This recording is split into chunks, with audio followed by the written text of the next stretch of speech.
If you look at your smartphone right now, you probably have 10, maybe 20 apps open in the background. Oh yeah, at least. Right. And you aren't actively using them. You might not have looked at them in days, but they are just sitting there quietly draining the battery. Just eating up all that processing power. Exactly. They're using your bandwidth. Yeah. And when the phone inevitably starts glitching or lagging or, a text message won't go through, your first instinct isn't to call the network provider and demand they send a stronger cellular signal to your house. No, you just swipe up. You force quit the background apps to free up the device. Right. So it can actually do what it was designed to do in the first place. Yeah. And that is exactly our focus today as we jump into this deep dive. It's a great analogy for what we're looking at. It really is. Today we are looking at Chapter 9 of Dev Radhu's book, Armed with Grace, and we are wading straight into the deep end of a topic that makes, a lot of modern people pretty uncomfortable. Yeah, fasting. Fasting. And in a previous deep dive, we already established the basic definition. So today, for you listening, we are looking at what fasting actually does. Which is such an important distinction. It is, but right out of the gate, we need to set the tone here. If you're listening to this and you have some baggage around fasting, maybe it was presented to you with a lot of legalism or sensationalism. Or just a heavy dose of guilt. Right, exactly. We are stripping all of that away today. We want to look at this through a really clear, balanced, and highly practical lens. Which is incredibly necessary because honestly, a lot of misunderstood theology has just shipwrecked sincere people when it comes to this topic. Oh, totally. So if we take that smartphone analogy a step further before we can really understand what fasting does, we have to establish what it doesn't do. We need a healthy foundation. Mm-hmm. And Radhu makes a really compelling case that fasting is not, a way to twist God's arm. Right, it's not a negotiation. Yeah. Exactly. It's not a method for earning spiritual power or proving how devout you are. But unfortunately, a lot of people treat fasting like a cosmic ATM. A cosmic ATM. I like that. Yeah, they think if they deposit a certain amount of physical discomfort, like if they skip enough meals and feel miserable enough, the machine will just eventually dispense a blessing or a breakthrough. Okay, well, I have to play devil's advocate here for a second. Go for it. Because I know what you might be thinking if you're listening to this. If God is entirely sovereign and he already knows what I need, why do I need to starve myself? Right. Why isn't a sincere, heartfelt prayer just enough? Fasting to get an answer feels, a bit transactional. And that is a very natural skepticism. It really strikes right at the core of the issue. Yeah. But the answer the author provides is that fasting doesn't change God. It changes us. It changes us. Yeah, it forcefully shifts our posture. Because in our modern culture, we are so highly conditioned to be casual consumers of spirituality. Oh, for sure. We listen to a quick devotional, we consume a little content, and we move on. Exactly. But fasting takes you from being a passive consumer to being a focused, active participant in the spiritual realm. Wow. It's a physical declaration. You're saying that you are so serious about seeking God's direction in a specific moment that you're willing to bypass your most basic physical comfort. Right. But God answers according to his will and his wisdom, regardless of how hungry someone is. Absolutely. Not because you skipped lunch. So it's really not a negotiation tactic at all. Not at all. And we actually see this modeled in the early Christian church. If you look at Acts chapter 13, it describes the church at Antioch. Okay. The text notes that they were worshiping the Lord and fasting when the Holy Spirit spoke and called Paul and Barnabas. Notice the phrasing there. Yeah, fasting wasn't some emergency ripcord they pulled because they were desperate to force God to speak to them. It was just a normative, regular rhythm of their worship. It was about positioning themselves to listen, not demanding a response. Okay, so if the primary function is shifting our posture, then the first major change we experience has to be internal. It's a literal shift in our attention. Mm-hmm. And the book uses a fantastic analogy here, comparing competing appetites to a loud radio. I love this one. Right. Fasting is like intentionally turning down the blasting radio in your car so you can clearly hear the passenger sitting next to you. It turns down the volume of the flesh. Exactly. And we can actually look at the physiological mechanics of how that works, which is fascinating because digestion takes a massive amount of your body's resources. Oh, and just energy-wise, definitely. Yeah. Throughout a normal day, your body is constantly processing food, responding to glucose spikes, managing sugar crashes. Seeking that next hit of dopamine from a snack. Right. And all of those cycles create a baseline level of neurological noise and brain fog. So when you remove those cycles through fasting, your body initially protests. I mean, we all know that feeling. Oh, the crankiness is real. But once that initial withdrawal passes, your brain chemistry stabilizes in a way that creates a profound physical alertness. And that physical clarity translates directly into spiritual focus. The practical shift there is what I find so interesting. Those physical hunger pangs, getting a little irritable by 2 p.m., the mild headache, Yeah. they aren't just an annoyance you have to grit your teeth and suffer through. They become a built-in alarm clock. That's a great way to put it. Every single time your stomach growls, it serves as a physical prompt reminding you to seek God. It just interrupts your autopilot. It really does. You're at your desk, you feel the hunger, and instead of walking to the break room for a donut, you take 30 seconds to pray. It creates this continuous loop of intentionality throughout the entire day, but the author is very careful to offer a note of pastoral caution here. Right, the balance. Yeah. The goal of this heightened attentiveness is simply to hear God's voice more clearly.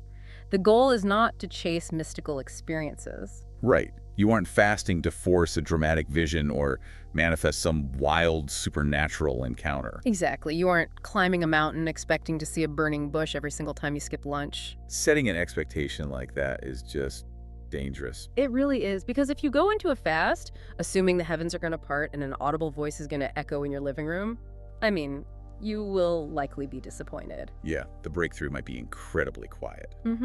It might just be a subtle shift in perspective or, a sense of clarity on a difficult decision, Right. or even just a renewed sense of peace. Sometimes the results of a fast don't even fully manifest until weeks after it's over. Right. Raghu argues that we should evaluate the success of a fast by our obedience to do it, not by the cinematic intensity of the experience. But that heightened attentiveness is still crucial, because we aren't just trying to find inner peace or mental clarity just for clarity's sake. No, not at all. The book really emphasizes that we are engaged in an active spiritual battle. And some of those battles require a level of intensity that just casual prayer doesn't quite meet. Mark chapter 9 provides a really clear illustration of this. Oh, this is a powerful one. Yeah, there is a narrative where the disciples are trying to cast a demon out of a boy and they completely fail. Which is crazy because historically they had been given authority to do that. Right, they had successfully cast out demons before, but this specific situation wouldn't budge. So when they asked Jesus why they failed, he explains that this particular kind can come out only by prayer and fasting. Exactly.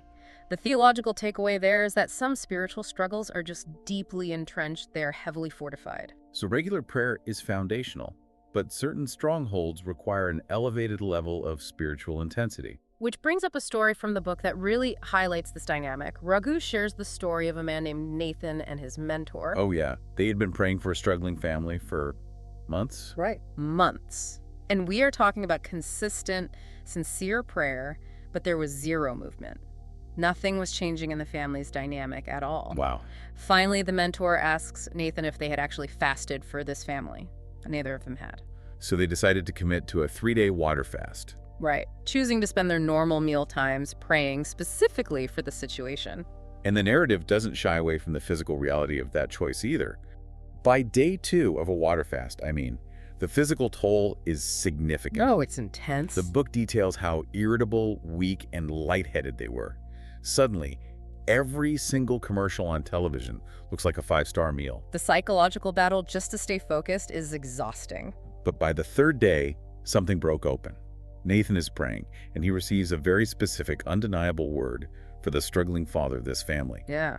He picks up the phone, calls the father, and shares what he received. And the father just breaks down. He starts sobbing, right? Yeah. He starts sobbing, confessing what he had been hiding.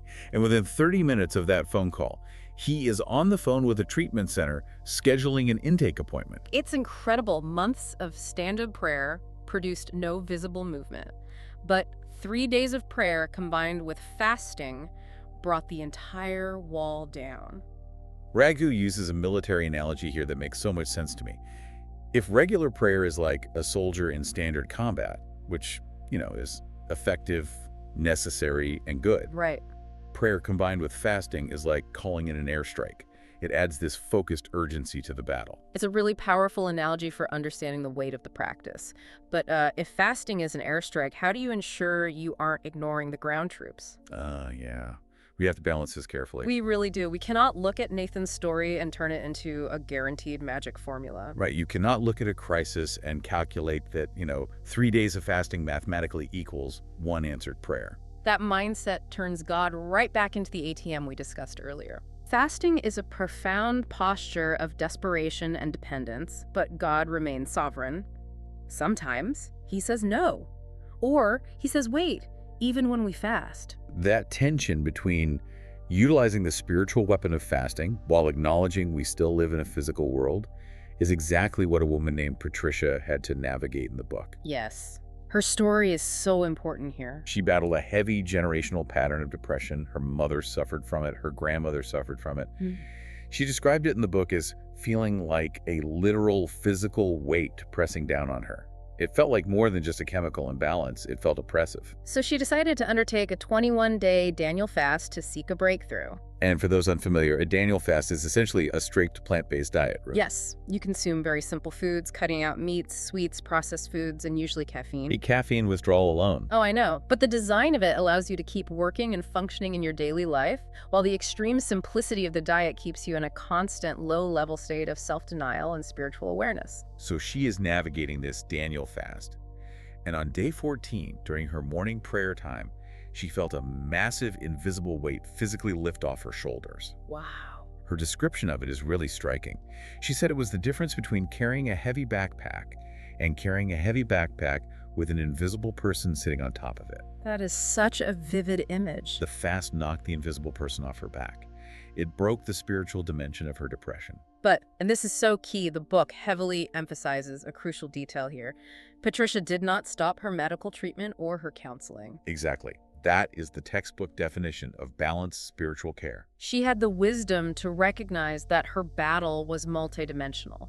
The fasting and prayer addressed the spiritual stronghold, the generational oppression. Right. But she continued her therapy and took her medication to address the psychological and physiological dimensions of her depression. She didn't treat her physical body as if it didn't exist, and she didn't treat the spiritual realm as if it were a myth. She fought the battle on all available fronts. So how do we take that wisdom and apply it broadly? Like, how do you, the listener, avoid swinging to the extreme of assuming that every single bad day or every headache or every argument is purely demonic and requires a fast? That requires deep pastoral wisdom and, honestly, a healthy dose of common sense. Right.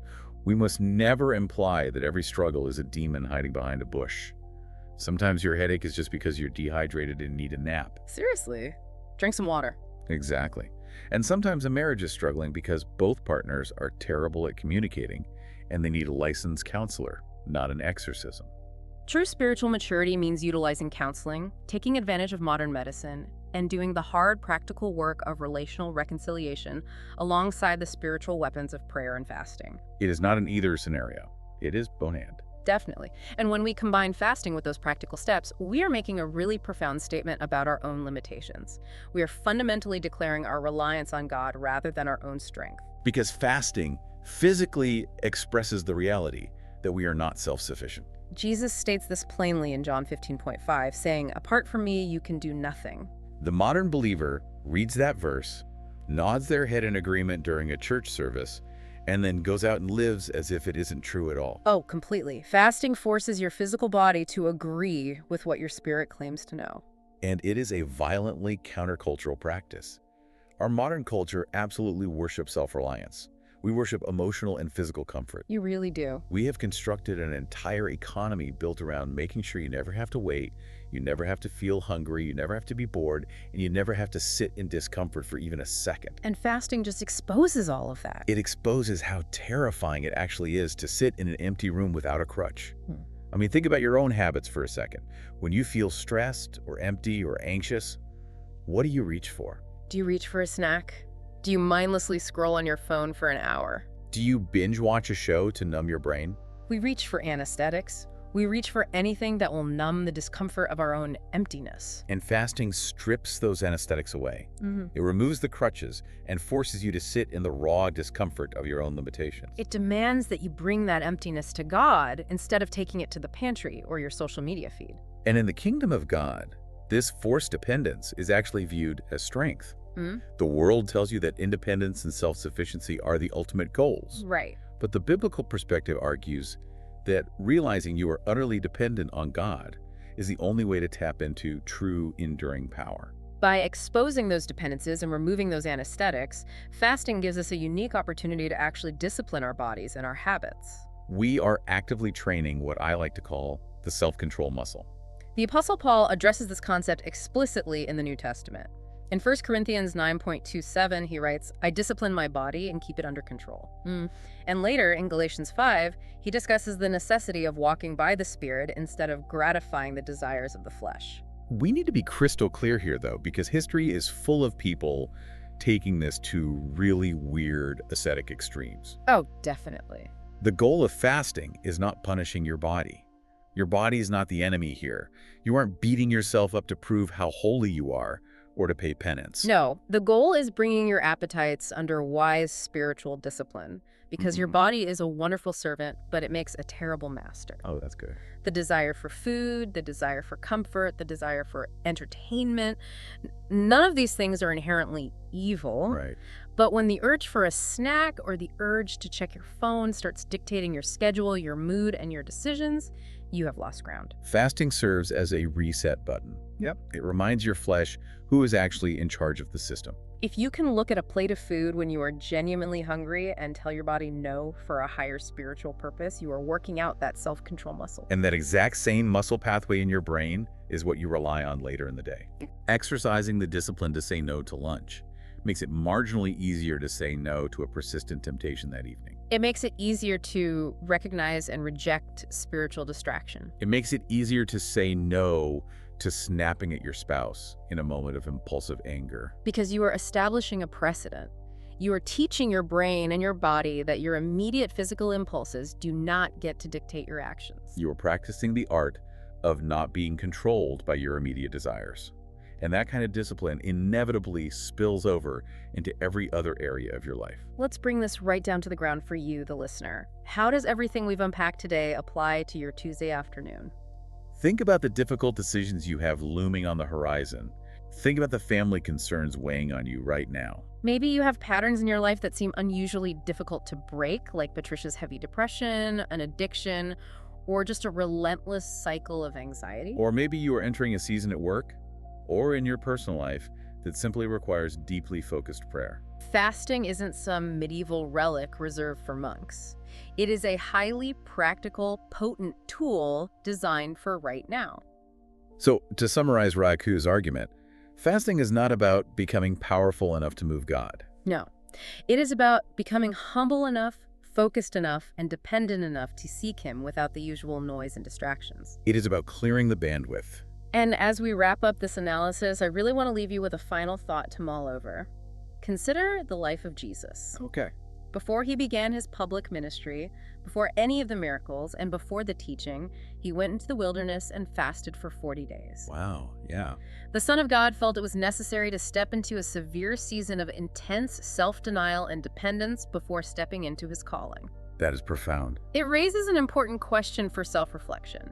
What might your own intentional wilderness of self-denial be preparing you for? That is the exact question we want to leave you wrestling with today. What appetite or habit controls more of your attention than you realize? What specific distraction is keeping you from hearing God clearly? And what battle in your life requires more focused, urgent prayer right now?